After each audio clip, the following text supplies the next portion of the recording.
Thank you very much.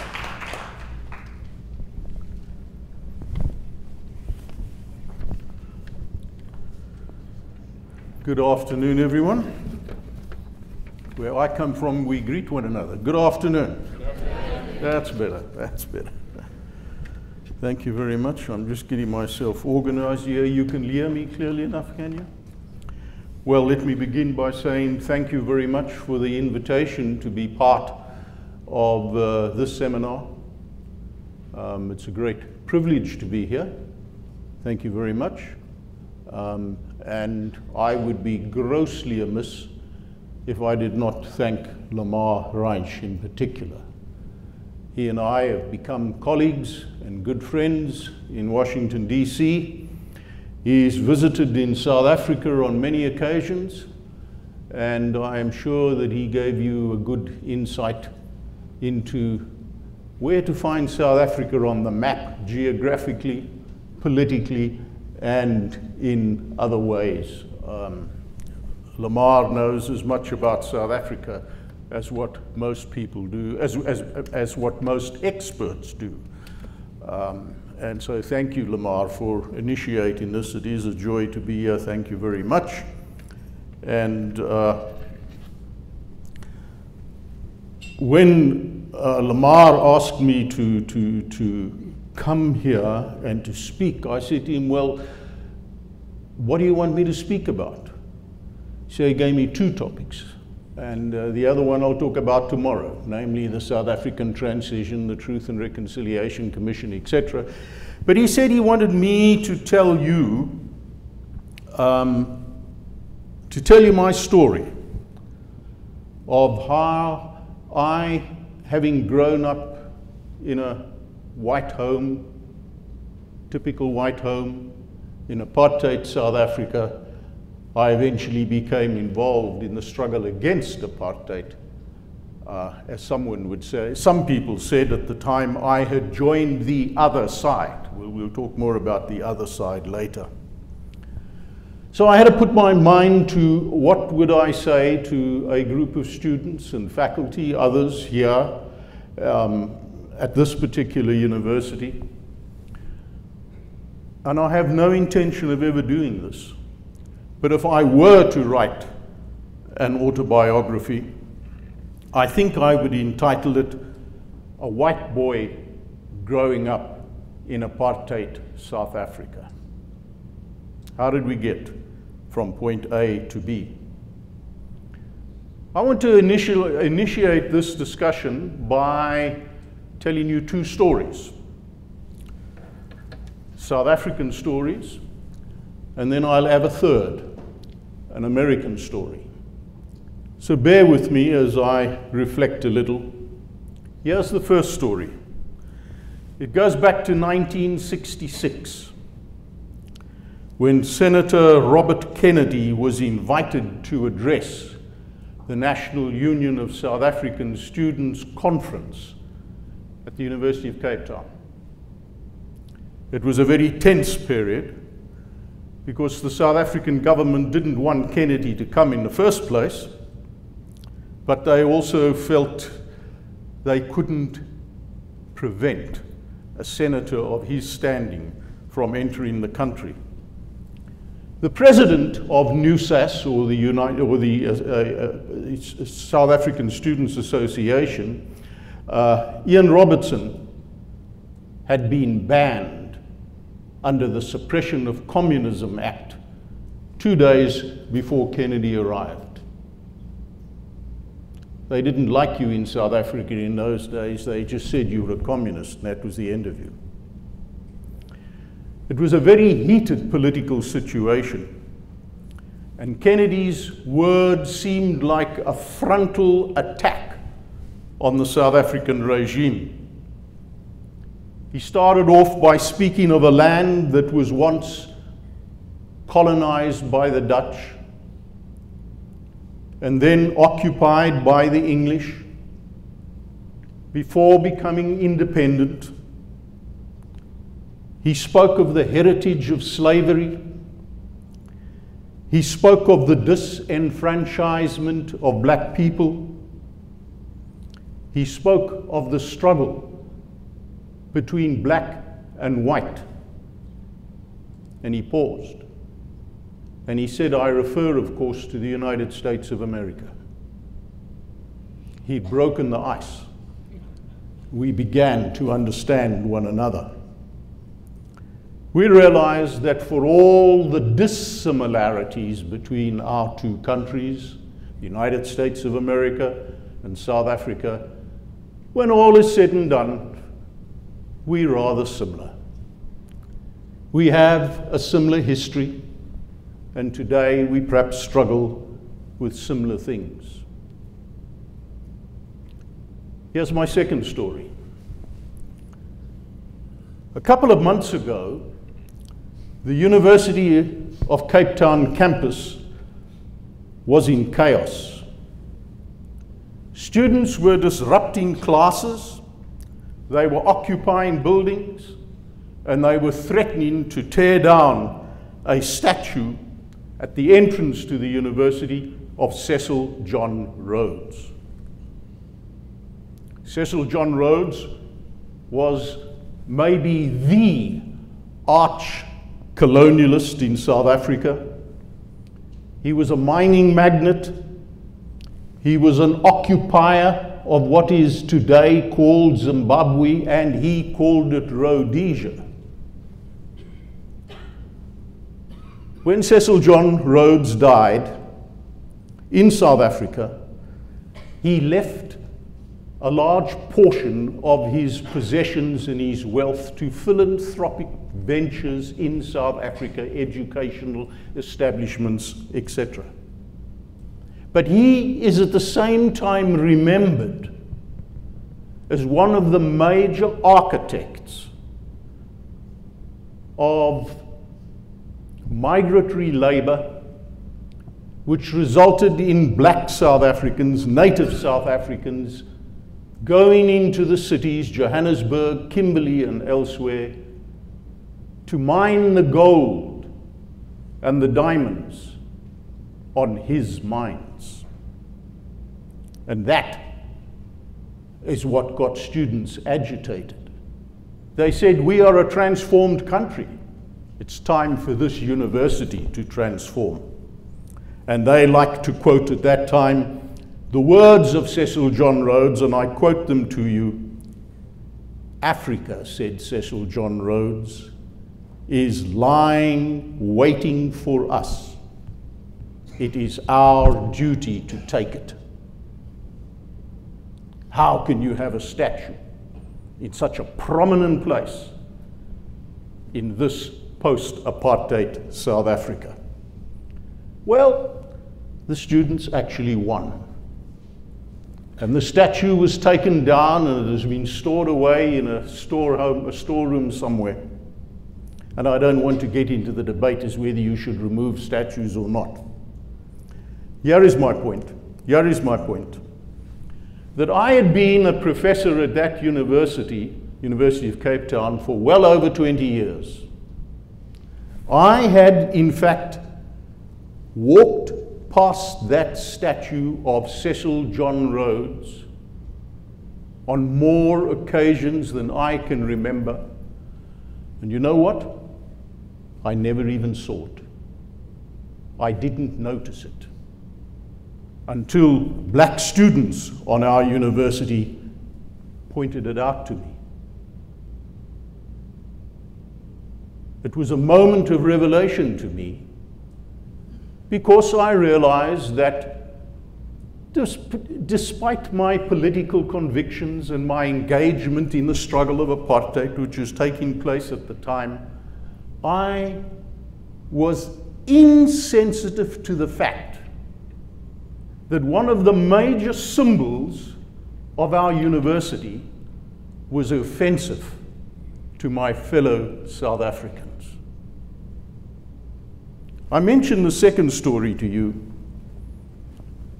because for me it illustrates how, with all the good intentions in the world, we can fail to realize how hurtful certain things are to the other.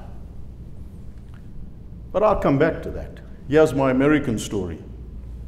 I am a regular visitor to your country and regard it as a great privilege to be that. And I, like most Americans, have been appalled at the mass shootings that have happened in schools, on campuses, in churches, and in the streets of your great cities. Just a week, a little more than a week, I think, ago, it happened again in Roseburg, Oregon. President Obama spoke to the nation, and here are his words. He said, "There's been another mass shooting in America. Somehow," he said, "this has become so routine." And he said, "What I say to you from this podium today is so routine." And somehow the conversation that we tend to have in the aftermath of these situations is so routine. We've learned to live with it. We've become numb by these things. Suffice it to say, there are a lot of angry people in your country, very angry, as there are in mine. And somehow, we're almost unaware of this. That is the tragedy.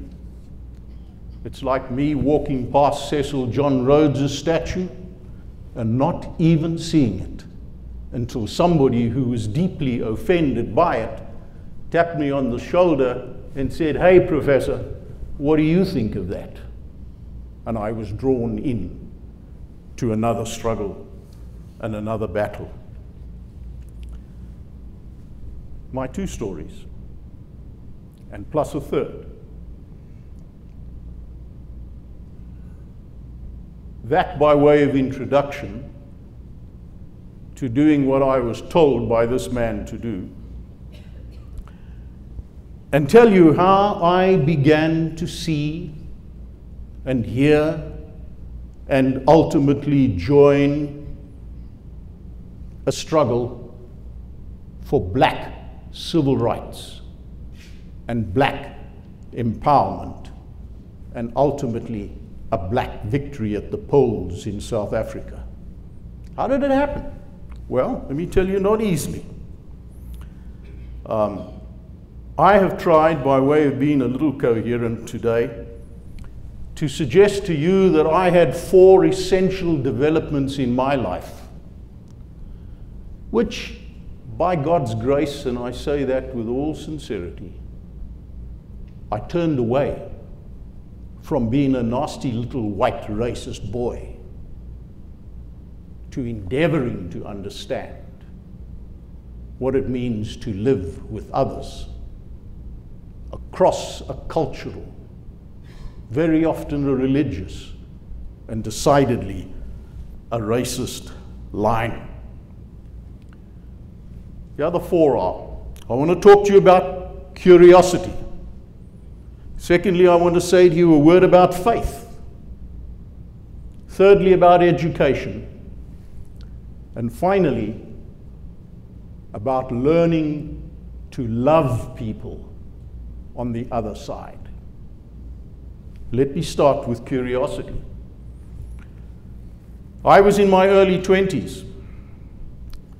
And as I look around this audience, many of you are perhaps even a little younger than that, but beginning to move into that bracket.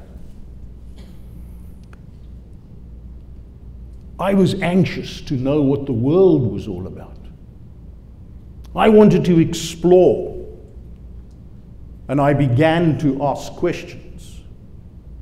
Questions that made my parents a little uncomfortable, and that certainly annoyed many people in my own inner circle.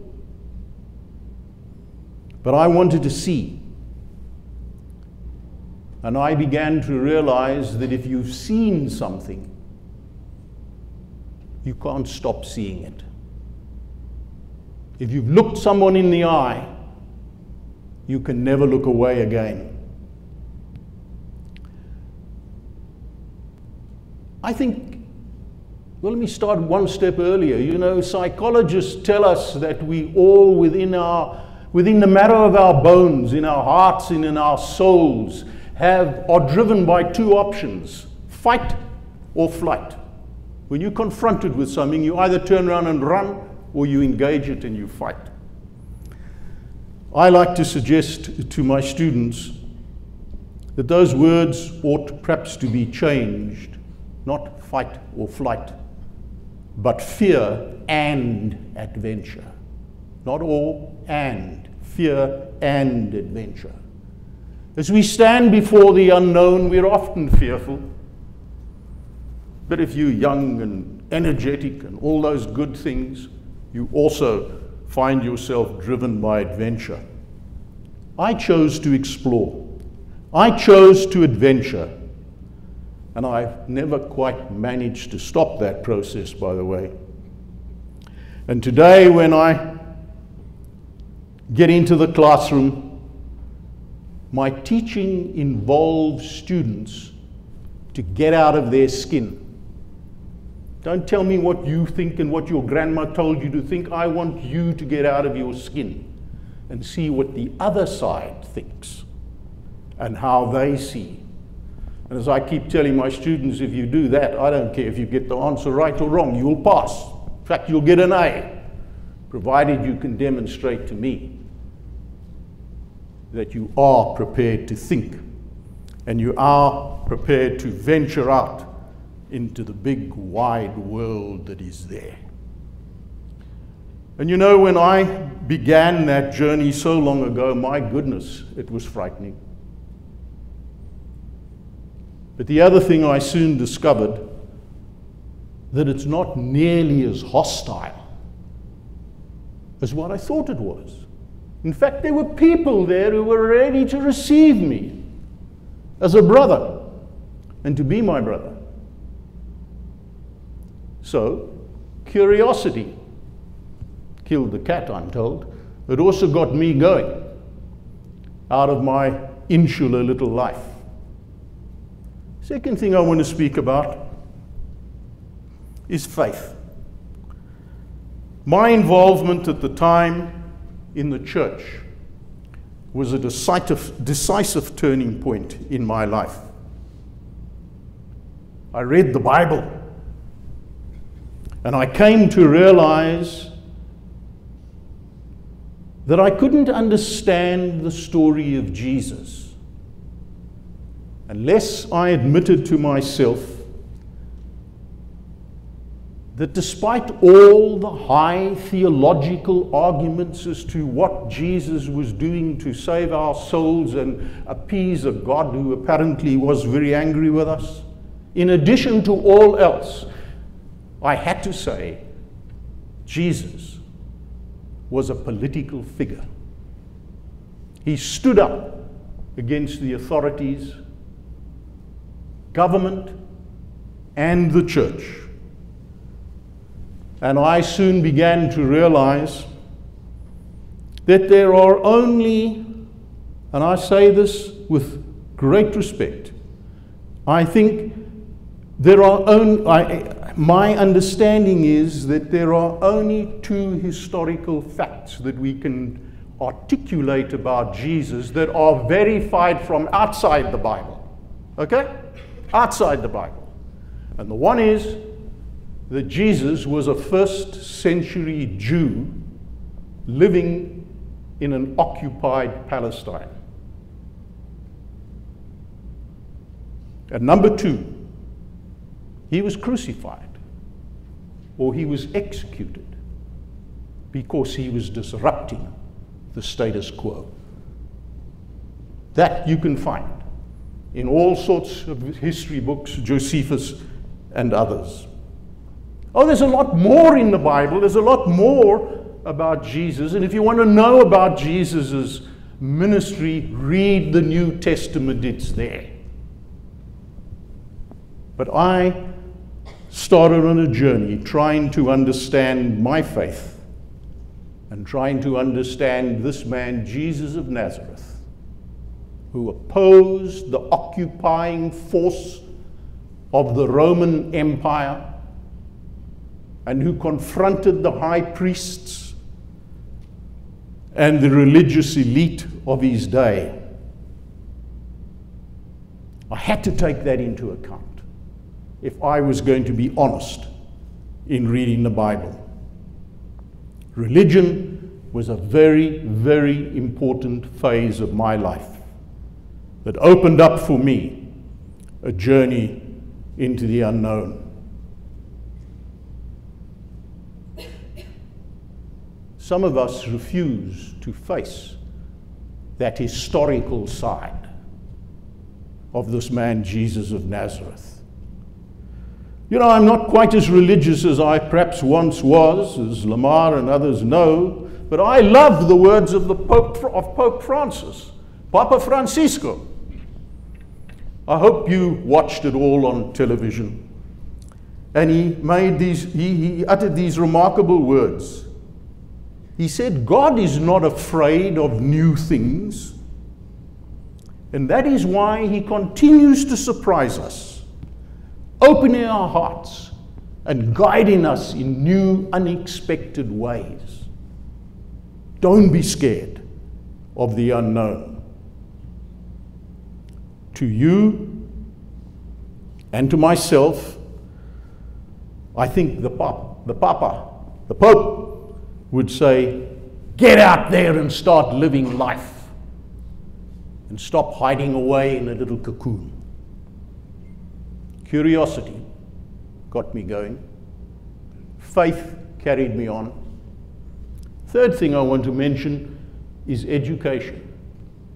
And I think in this environment I have a right to mention education. All of us in this room, every one of us in this room, are very, very privileged people because we have an opportunity to study, to read, to write, to think. Very privileged. Not everybody has that. You know, very often the less sure people are of their argument, the louder they shout. I used to have a little plaque on my office wall at the University of Cape Town. I still remember it. I bought it somewhere here in America. And the words on that little plaque read, education is the slow process of moving forward from cocksure ignorance to the beginning of uncertainty. Education was a very, very important thing for me in life. My exposure to new ideas through textbooks, through professors, above all from my fellow students, and I learned more from them than from professors, I was beginning to break out of that very closed, very insular, little white world of apartheid. I was beginning to discover there's a wonderful world out there. I've spoken about curiosity. I've spoken about faith. I've spoken about education. Let me finally talk about encountering people on the other side of the status quo, and ultimately learning to love those people on the other side. This was the logical outcome of my adventure beyond the insulation of where I was born that took me out to discover that when all is said and done, the other is much like me. And I am ultimately much like the other. All the differences between us, whether they be color, race, class, language, gender, religious belief, whatever they may be, are ultimately pretty superficial things. When we cross the line, break through that barrier, and embrace one another. You know, and sometimes when we look back, we feel a little embarrassed, don't we, about some of the prejudices we had about someone else who has since become a close and intimate friend. What separates us from people are our hang-ups, rather than the difference that we ascribe to them. And so, as I told you, I visit your country so often. And when I watch the political debate in your country about who should and who should not be accepted into the inner circle of being an American for one reason or another, I get very anxious. And I realize how much more work you've still got to do in America. And I'm so conscious of the work that we've got to do in South Africa. Because when we began our democratic journey a little more than 21 years ago, we had all sorts of wonderful ideas and ambitions as to what we were going to do, and we actually wrote them into our Constitution. And now, 21 years later, we've forgotten so much. Mr. Mandela lies in his grave, but his spirit continues to disturb us. I've mentioned adventure, curiosity and adventure. I've mentioned faith. I've mentioned education. I mentioned meeting people who I would never have met if I stayed in my cocoon. You know what? The more you and I differ as Americans and South Africans, the more are we the same. None of us should ever assume, inside our countries or outside our countries, that we are better than others. That is why we need to engage one another. We need to educate ourselves. We need to learn so that together we can travel into the future of this particular century. Americans need to do that. Think about it. South Africans need to do that. I don't often quote him, but I've just finished reading Henry Kissinger's World Order. If you haven't read it, buy one less hamburger and go and buy it. Okay? And if you don't want to read the great big fat book like that, you can actually read a remarkable summary of the book in about 30 or 40 pages for, $2 or $3, dollars. I'm slipping. $2 or $3 on Amazon. Kissinger says this. He said, after that 30-year war in Europe, which was a religious war, the world came together and they agreed to the Peace of Westphalia. And that peace included the recipe for coexistence, and nobody would interfere with everybody else, and we'd all live happily ever and ever after. Kissinger says those days are gone. He says we need a new Westphalia, because the Westphalian peace created a world order. And Kissinger said this, not me, Kissinger said, and when you look at that world order today, who is dominating it? It's the West. And he said we need a new world order within which Arabs and Muslims And those people who are feeling alienated are included. That's the challenge. And that's the journey. Not to kill one another because we don't like them, but to sit down with them and create the rules for coexistence. You know, my boss in the Truth and Reconciliation Commission was Archbishop Tutu. Those were tough, tough, tough days. We were trying to get a country together that had been torn apart by centuries of colonialism and over 50 years of apartheid legislation. And there was a lot of anger. And the Archbishop, the Arch as we call him, it was his birthday yesterday, he turned 84. He said, what's the point of being nice to your friends?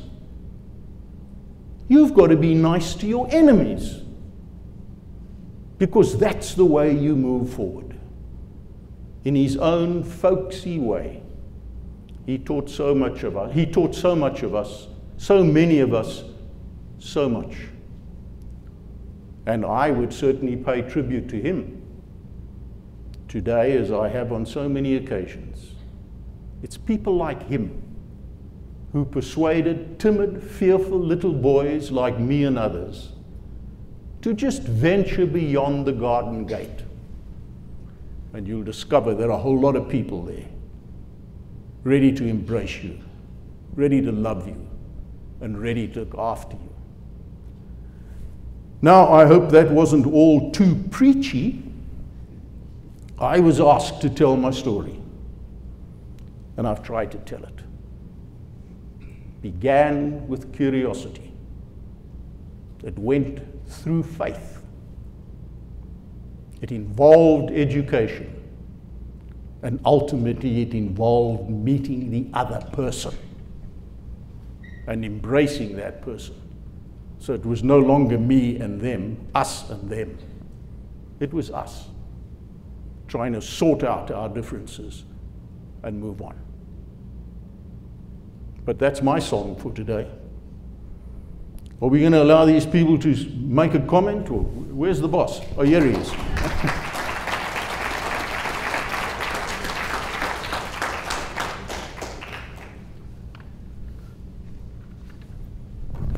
Thank you. Professor's task is to ask questions, not answer them. But I'll try. Well, yes, thank you so much. That's a very interesting and different take than I expected to hear. Any questions out here? Let me begin. So,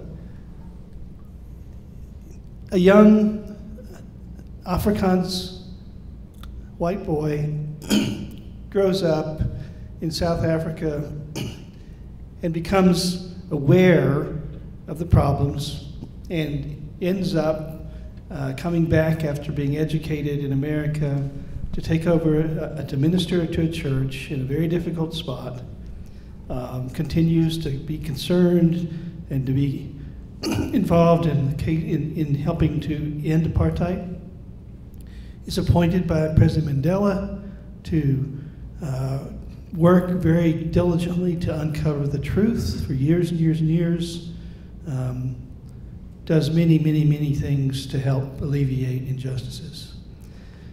The key was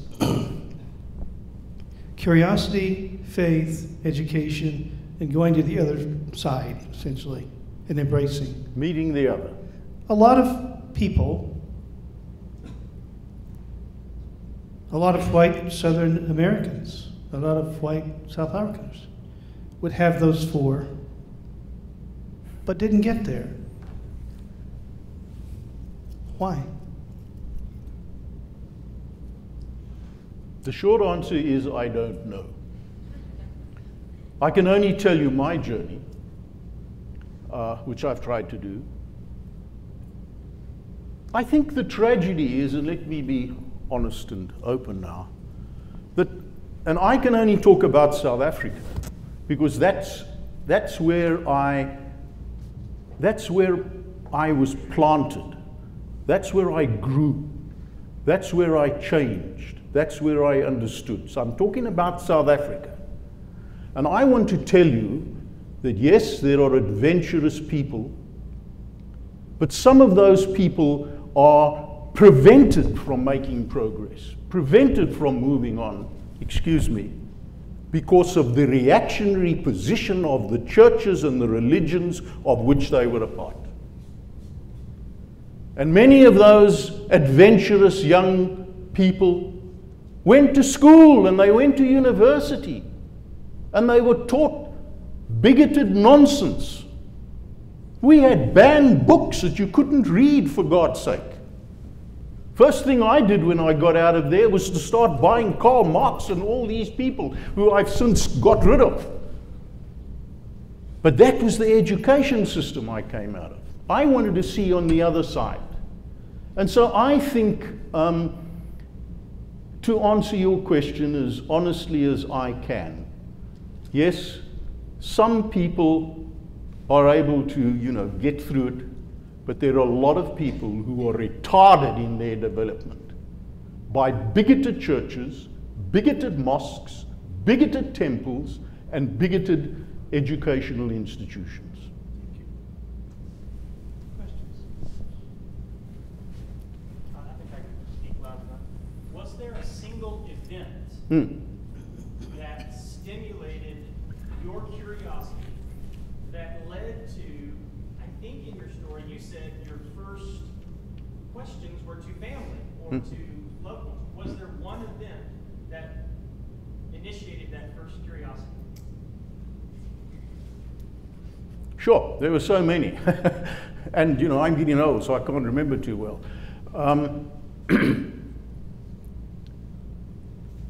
There is a particular event that kept coming back. That when I was a young man, still living at home, there was a black man who tragically, I can't even remember his name. He phoned me to speak to me about something. And my father got extremely angry and extremely rude to this young man because he dared to phone me and ask to speak to Charles. He wasn't showing the diffidence. He wasn't showing, my old man would have said, the suitable respect. I think that was a moment. And from there it went on and on and on. I began to meet people. I began to make friends with black people. And the big divide in South Africa was black and white. You shouldn't do those things. But yeah, you asked that question, that one moment comes back to me. And sometimes it's just a little thing that gets us going. Something that a professor says in passing. Something that a colleague in our class says to us. And at the time we don't acknowledge it, but it sits there. And it begins to germinate, and it grows.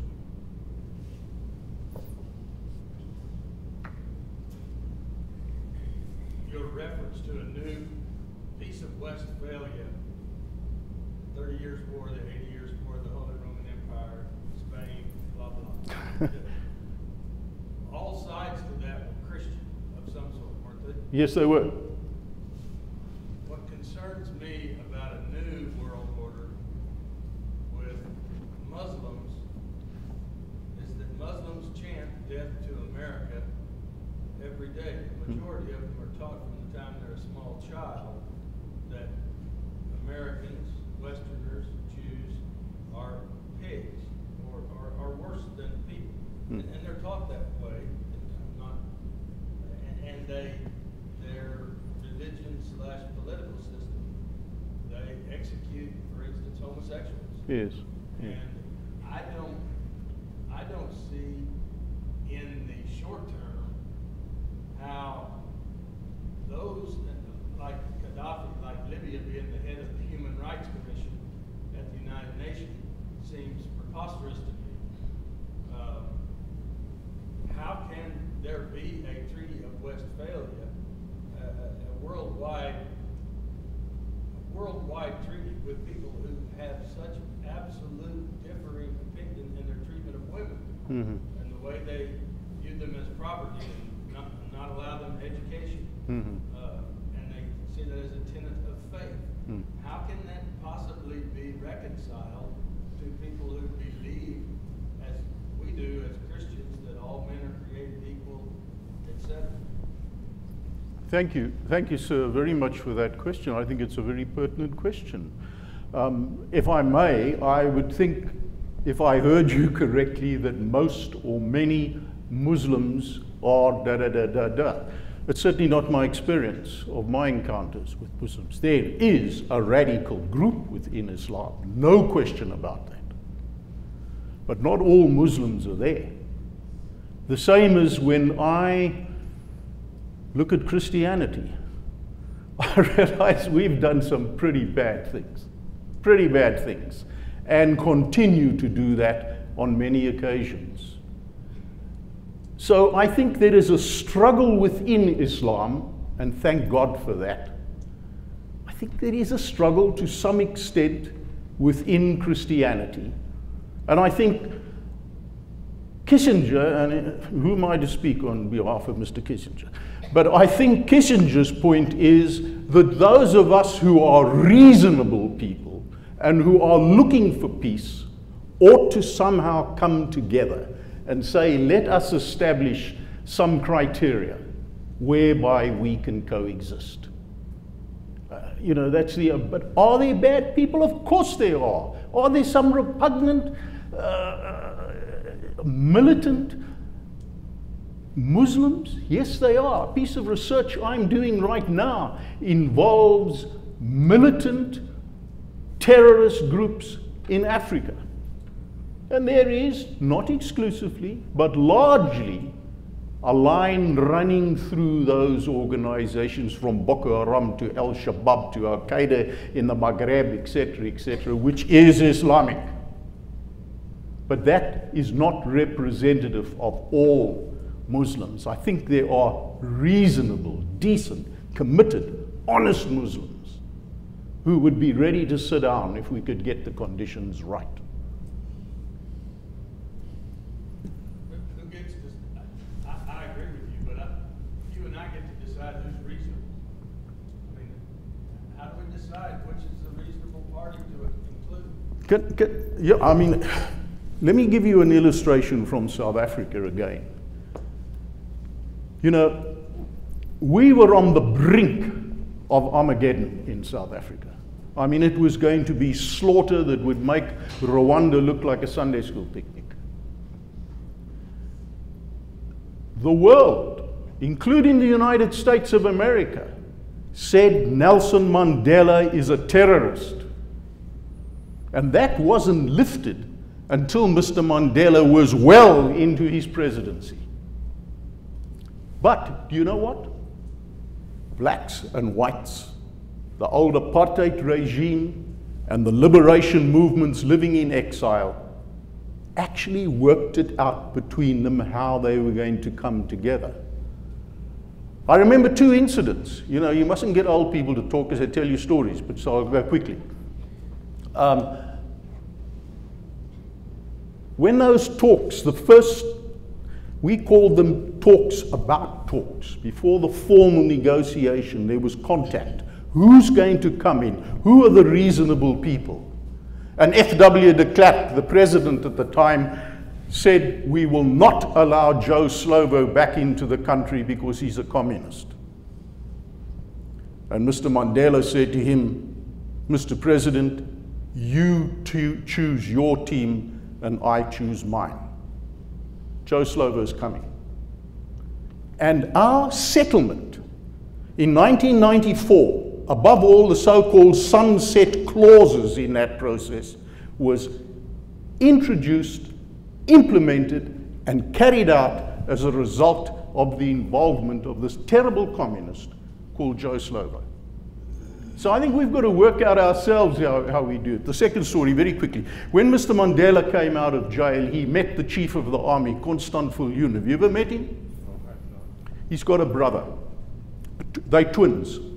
I walked into the O.R. Tambo airport in Johannesburg once, and I said, ek het Afrikaans gepraat. I spoke Afrikaans, and I said to a friend of mine, so good to see you, Jaap. And he said, ek is nie Jaap, ek is Jaap se broer. I'm the other cousin, these two people. But he was the head of the army. And Mr. Mandela invited him to come and see him. And there's this lovely anecdote in Alistair Sparks's book of Mandela saying to Constant Viljoen, you know, Constant, there's absolutely no way that we can defeat you militarily, the ANC. He said, but we can cause so much trouble in this country that you will not be able to rule. And Constant Viljoen said to him, Mr. Mandela, here is my hand. Let's make it work. And I think that would be my rejoinder to you. You know, you and I agree on fundamentals. You can only talk to reasonable people. And so when we sat down at the negotiation table from 1990 through to 1994, there was again a big, huge debate with people squabbling on both sides as to who should be allowed to come to the negotiations and who shouldn't. When is a political party big enough to be represented or not big enough to be here? And you know what the solution was? Mr. Mandela and Mr. de Klerk said, anybody who's prepared to lay down their weapons and look for a peaceful resolution, have a chair at the table. So I think it's along those lines, sir. It's not easy. It's not going to happen overnight. But Kissinger says, my God, if we don't do it, where's it going to end? We've got to try again. That's all I'm saying. We've got to try again. Yeah. 1, 2. 1, 2. Who's one? Oh, one. Turn here. I don't have a microphone, so I'm trying to shout a little bit. When you love someone and you're in a relationship with someone and you hear someone else say something about them that might not be accurate, you might feel like you need to speak. So I could not leave this room and be faithful to my Muslim brothers and sisters and friends, and to the Muslim woman who's studying down the hall with a nursing degree, the Muslim woman studying nursing down the hall, if I did not say that your question, friend, is very, very valid and important, as we live in very frightening times.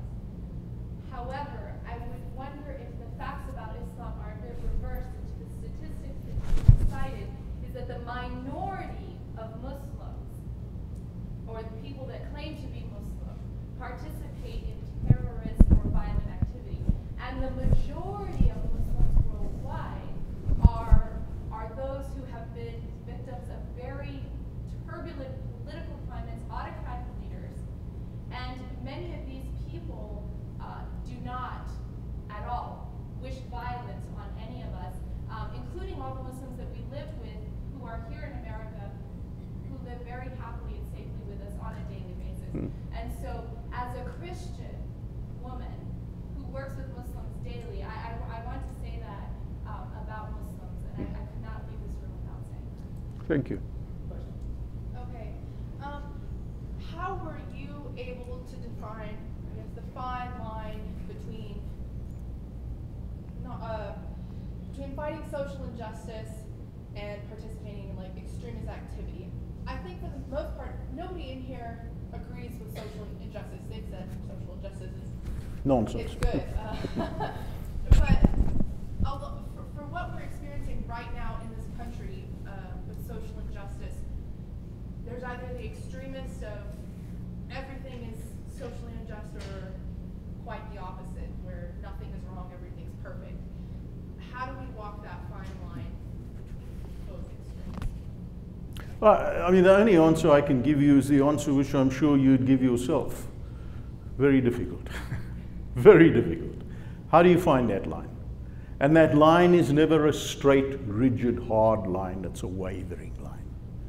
And sometimes we engage in certain things and we say the next day, my goodness, should we have done that? But as these pieces all come together, they are the pieces of the puzzle that we've got to put together. And sometimes there is excess. Yes, there is. But you know, when people are angry, when I'm angry, I sometimes do things that I think the next day, damn it, I could have handled that one better. And so if we're talking about peacemaking and peace building in the world, we've got to accept that the line wavers, that people do excessive things, and that very angry people do very excessive things. And the only way we can counter this is to give them an alternative. And the violence that we had in South Africa began to subside, never disappeared, but began to subside when there was a fundamental agreement that they can come. The people who were angry, who were excluded, the black people in South Africa, they were given a vote. They were entitled to vote. They began to see there is an alternative to violent action. And you know what? And I wouldn't be honest if I didn't say this. Whites in South Africa began to realize that as well. They needn't arm themselves to the teeth to defend themselves, and I'm now on holy ground, aren't I? That it's not necessary. We learned to live together. And I always try to say there are 3 steps. The first one is coexistence. Just accept we're not going to kill one another. We're going to try and coexist. The second step is reconciliation, where we begin to reach out towards one another, trying to build trust, trying to understand. And the third one is forgiveness. And the Archbishop who I spoke to you about earlier, he's written a book which he calls No Future Without Forgiveness. I said to him, Father, you're an archbishop, you can say that. I want to say you're asking too much of the average person. If we can just come together and explore a new Westphalia, explore ways of coexisting, explore ways of listening to one another and trusting one another, maybe, Father, in the end, we'll even learn to love one another and forgive one another. So I'm the pragmatist. I say, let's try. And accept that the other side's going to do some damn stupid things. But if I'm honest, we do an equal number of stupid things. I don't want to get too involved in this, but should America ever have invaded Iraq? Okay, we all do stupid things. We all do stupid things. Take a few more questions, yes. Do you think it's possible, like truly possible, to instigate real social change without there being some sort of violence? Some sort of, sorry? Some sort of violence. Violence, yeah. I hope so. Me too. But when I look at this thing historically, people have usually come to their senses when they're staring down the barrel of a gun, when there is at least a threat of violence. So I'm not a pacifist. I think there is a place. There comes a time when you've got to pick up arms and defend your country or defend your rights. And maybe it is the threat of that the threat to pick up arms, which pushes us. But ultimately, we've got to take that step towards peace building, that step towards coexistence, that step towards transformation, so that we can eliminate or play down the importance of violence. But yes, I'm sorry to say, in your country, civil rights, It wasn't all as peaceful as we try to imagine it was. Our transformation in South Africa included barrel bombs being placed in pubs. Wrong. Shouldn't have happened. I was in a truth commission. We tried to document all of that and said there were excesses on both sides. But sometimes it takes at least a threat, if not a smack in the ear, for someone to sober up and be a little more reasonable. I teach social work here and take social work students to South Africa, Cape Town. And we were... Nice place, Cape Town, isn't yes, it? Beautiful. Yeah, you're right. We were working with a elementary school, a second grade class, and black students and a black teacher, and they were talking about how they determine who their heroes are. And the students brought up that Jacob Zuma was their hero. God help us all. Yes. Yeah, which is obviously that kind of made me think, because there's a lot of things related to Jacob Zuma that I, and I'm sure lots of, don't agree with. But anyway, she asked them, why is he, she said, that's right, he's our hero. Why is he your hero? And she said, they, second graders, once again, second graders said, because he saved us. And she said, saved us from who? And they all said together, the whites. And it was me and my 4 white students visiting the classroom. And, I mean, which was real, I mean, it broke my heart. It was really sad, but I started thinking about how the struggle is the intergenerational racism. And I'm not just talking about there, I'm talking about we struggle as social workers here, not just racism, but intergenerational problems that are passed. Obviously, the second graders didn't go through apartheid themselves, but they went through it through their parents, through their grandparents. And the thing I struggle with is, how do you address intergenerational problems like that? Because it just gets passed on and passed on and passed on. Yeah. No, you're absolutely right. You know, we've got a group of people in South Africa who we call born frees, because they were born after the transition in 1990, 1994. And they say, you know, don't blame me. I wasn't even born. I never exploited anybody. I never hated black people. I wasn't even here, so don't blame me. Let's just get on with living. Now, how do you explain to those young people that they benefited from a very, very privileged background, education, skills that black people never had? So there's a sense in which they are privileged, and they've got to accept that. Still being negatively impacted by the lack of education. Absolutely, you know, and I mean, this is the point I wanted to make about your experience in that school. I would hope that that school, and I don't know which school you're talking about, I don't know who the teacher was or is, they have a responsibility, the same as, sorry, what is, you said you had to say something, your name? Crystal, sorry. It's the point that Crystal was making. You've got to speak up. And I hope that teacher would sit down with those kids.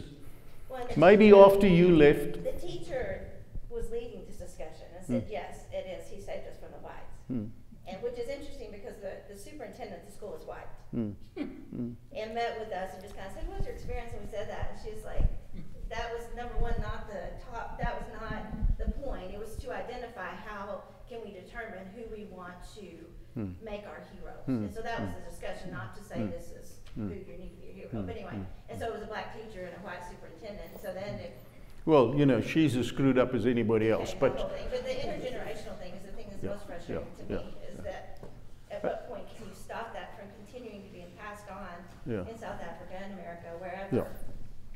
With difficulty. And that's where educators and social workers like you come into the story. You've just got to keep correcting in a gentle, understanding way. And maybe one day the kingdom of God will dawn. Don't think it'll happen in my lifetime, might happen in yours. Let's give Dr. Bill the Thank you.